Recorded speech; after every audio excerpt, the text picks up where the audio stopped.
Tollywood senior hero Nandamuri Balakrishna ఇంటికి త్వరలో bulldozer రాబోతోందా? ఇప్పటికే ఆయన ఇంటికి సంబంధించి ఎంత మేరకు కూలగొట్టాలో దానికి సంబంధించి ప్రభుత్వ అధికారులు మార్కింగ్ చేశారు. ఇంతకీ బాలయ్య ఇంటిని రేవంత్ సర్కార్ ఎందుకు టార్గెట్ చేసింది? వివరాల్లోకి వెళితే, తెలంగాణలో రేవంత్ రెడ్డి సర్కార్ తెలుగు సినీ ఇండస్ట్రీ ప్రముఖులను టార్గెట్ చేశారా? ఆ నేపథ్యంలో ఒక్కొక్కరిని టార్గెట్ చేస్తున్నట్టు తెలుస్తోంది. ఇప్పటికే నాగార్జునకు సంబంధించి ఎన్ కన్వెన్షన్ ను చెరువు ఎఫ్టీఎల్ పరిధిలో కట్టినందుకు ఆ మేరకు ఎన్ కన్వెన్షన్ ను రాత్రికి రాత్రే బుల్డోజర్స్ తో కూలగొట్టించాడు.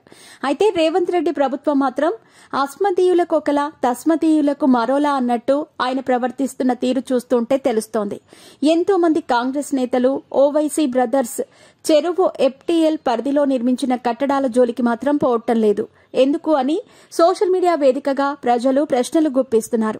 మరోవైపు తెలంగాణ మంత్రి కొండా సురేఖ కేటీఆర్ కు, నాగార్జున మాజీ కోడలు సమంతకు బిజీగా గడుపుతున్న లైఫ్ లో చిన్న బ్రేక్ తీసుకుని ఎంజాయ్ చేయాలి అనుకుంటున్నారా? అయితే వెంటనే ఆర్వీ వెకేషన్స్ ప్రైవేట్ లిమిటెడ్ ని సంప్రదించండి. మరిన్ని డీటెయిల్స్ కోసం సంప్రదించండి 7997979960. ఏదో సంబంధం ఉందంటూ చేసిన అభ్యంతరకర కామెంట్స్ వైరల్ అయ్యాయి. దీనిపై విచారం వ్యక్తం చేయలేదు కొండా సురేఖ. ఈ విషయమై రేవంత్ రెడ్డి కరెక్ట్ కాదని కూడా తన మంత్రి చెప్పకపోవటం విస్మయకరం. కనీసం తన కేబినెట్ మంత్రి చేసిన వ్యాఖ్యలను ఖండించనూ లేదు రేవంత్. రీసెంట్ గా పుష్ప 2 ప్రీ రిలీజ్ షో సందర్భంగా జరిగిన తొక్కిసలాటలో రేవతి అనే మహిళ మృతి చెందటం వెనుక అల్లు అర్జున్ బాధ్యుడిని చేస్తూ ఆయన్ని అరెస్ట్ చేయటం వెనుక కూడా రేవంత్ రెడ్డి సర్కార్ హస్తం ఉందనే వాదనలు వినిపిస్తున్నాయి. అయితే అల్లు అర్జున్ విషయంలో చట్టం తన పని తాను చేసుకుంటూ వెళుతుందని చెప్పుకొచ్చారు. అయితే సాధారణ క్రిమినల్స్ విషయంలో ఇదే విధంగా స్పందిస్తే బాగుంటుందనే కామెంట్స్ వినబడుతున్నాయి.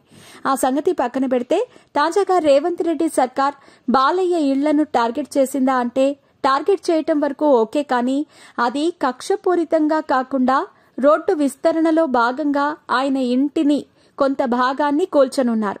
ఇదంతా కేబీఆర్ పార్క్ రోడ్డు విస్తరణలో భాగంగా బాలయ్య ఇంటిని ప్రభుత్వ అధికారులు మార్కు వేసి వెళ్లారు. ఆయనతో పాటు కాంగ్రెస్ సీనియర్ నేత జానారెడ్డి ఇంటితో పాటు అల్లు అర్జున్ మామ కె చంద్రశేఖర్ రెడ్డి, ప్రముఖ మీడియా హౌస్ యాజమాన్యాల ఇళ్లతో పాటు పలువురు ఇండస్ట్రియలిస్ట్ ఇళ్లు కూడా ఉన్నాయి. జూబ్లీ హిల్స్, మహారాజా అగ్రసేన్ కూడలి నుంచి చెక్పోస్ట్ వరకు కేబీఆర్ పార్క్ పక్కన నుంచి రోడ్డు విస్తరణ పనులు చేపడుతున్నారు. పార్కు చుట్టూ ఉన్న 6 కూడళ్లు అభివృద్ది చేయడంతో ఈ పరిస్థితి నెలకొంది. ఏది ఏమైనా ఈ పనులను ముందుకు తీసుకెళ్లటంపై రాష్ట్ర ప్రభుత్వం పట్టుదలగా ఉందంటున్నారు. భూసేకరణలో భాగంగా భూమి కోల్పోతున్న యజమానులకు నచ్చజెప్పి ఈ పనులు చేపట్టనున్నారు. కేబీఆర్ పార్కులో ముందుగా పిల్లర్స్ వేద్దామనుకున్నా అది ఎకో సెన్సిటివ్ జోన్ కావడంతో చాలా మంది పర్యావరణవేత్తలు కోర్టును ఆశ్రయించడంతో ఆ ప్రాజెక్ట్ అటకెక్కింది. దీంతో కేబీఆర్ పార్కు చుట్టూ జూబ్లీహిల్స్ చెక్ పోస్ట్ వరకు రోడ్డు విస్తరణ పనులు చేపట్టనున్నారు.